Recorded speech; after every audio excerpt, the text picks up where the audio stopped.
All right, Matty, open up. No, Mel! Oh my god! I can I can Megan! hear you. I can hear you. How are you? I'm You all so right? good. How are you? Yeah, I'm good. I'm really good. I've been so busy, but I'm having loads of fun. Mel, I love you and I can't. Oh man, this when I was a little boy, I would have been 10 or 11, and I don't want to make you feel old. But just the Spice Girls were my life. I just loved you all so much. What was it like at that time, knowing how much people just loved you guys and how much you meant to people? What was that like to live that life? I don't believe that we fully appreciated it until we got older. Yeah. When we were in it, it was such chaos and we were having the time of our lives, but it was so fast paced. We didn't really have time to take it all in.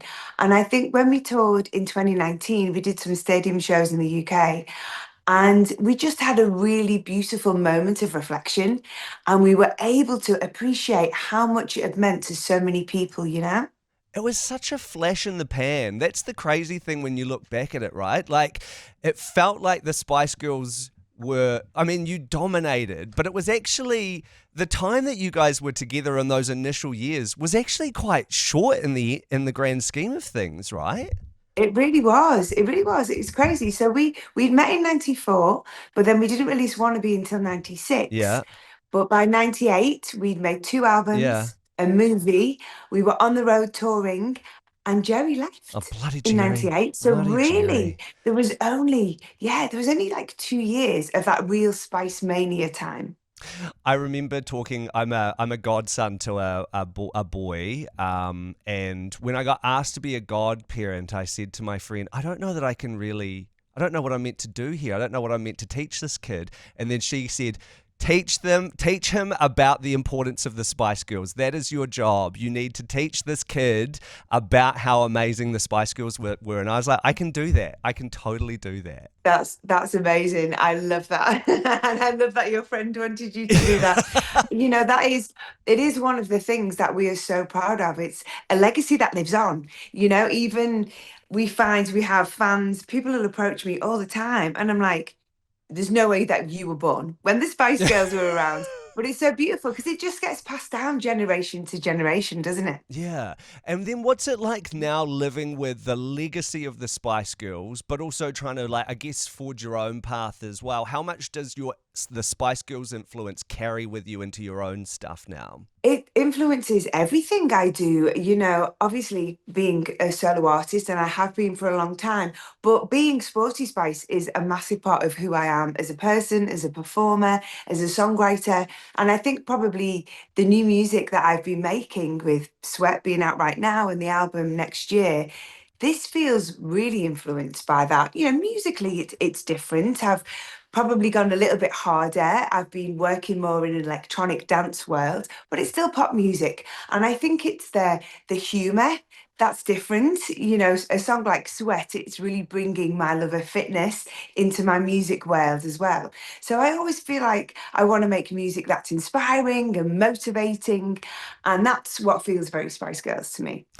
I was talking about the fact that I'm a godson to my best friend's boy, and she's actually waiting for me across the road at the cafe while I do this interview. And so Is she? we were literally having a conversation this morning about the importance of friendships. And obviously, life changes, and you get busy, and priorities change, and sometimes you're focused on this thing, sometimes it's career, sometimes it's relationships or kids or whatever.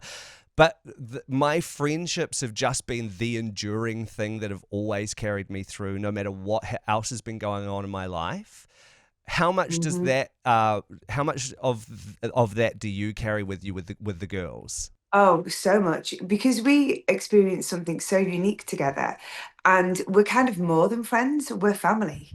We know each other really well, and like you say, relationships have their ups and downs, and the people are always shocked, in interviews when I say, of course we fall out. It's really natural to fall out with people you're that close to, but we always come back together. Yeah, And also, if anybody ever needed anything or, had a problem, we'd be there. We are that close and we always will be. Viva forever. Viva forever. Yeah. Hey Mel, I know that you've got a really exciting upcoming album, and I Sweat is such a banger. I've been putting it on in my living room while I've been cooking dinner, and it's been such a great song. How exciting is that to have this coming out? Oh, I just love it. I love having music out. You know what it's like. All artists say the same thing. You're locked away in the studio, coming up with everything, and when you launch it out into the world, it's such a beautiful thing. And yeah, we're going to drop a load more singles before the album comes out in May, and I can't wait for people to hear everything else. There's so many great songs on this record, and then I can't wait to get out there and play live as well. Come back to New Zealand. Have you got any plans to come back to New I would Zealand? love to. Well, I'm hoping to get everywhere. Great. That is the plan. So, if people want me, I will be there. Yeah, we want you, Mel. We desperately want you. Hey, really quickly before you go, next week, our good friend PJ is heading back to her primary school because she very nearly made her school choir, but didn't quite make the cut. So we're getting her to re-audition. Any last-minute advice for her before she heads into the big audition? Okay, so I was in the school choir, and I would say a very important thing in being in the choir is to listen. And also like being in a band, something that I also learned is you have to be able to blend with the people around you. And being in that kind of environment, unless you have a solo, it's very much teamwork. Okay. So I'd say, listen as well as perform. Love that. Mel, thank you so much for being with us. And I love you. I love the girls. You're such a big part of my life. And I'm so glad I got to meet you. Thank you so much. Well, we still have to meet in I know. person, so we need to make that happen. We can make that happen. Thank you so much. Yeah. Mwah. Have a lovely day. You Mwah. too.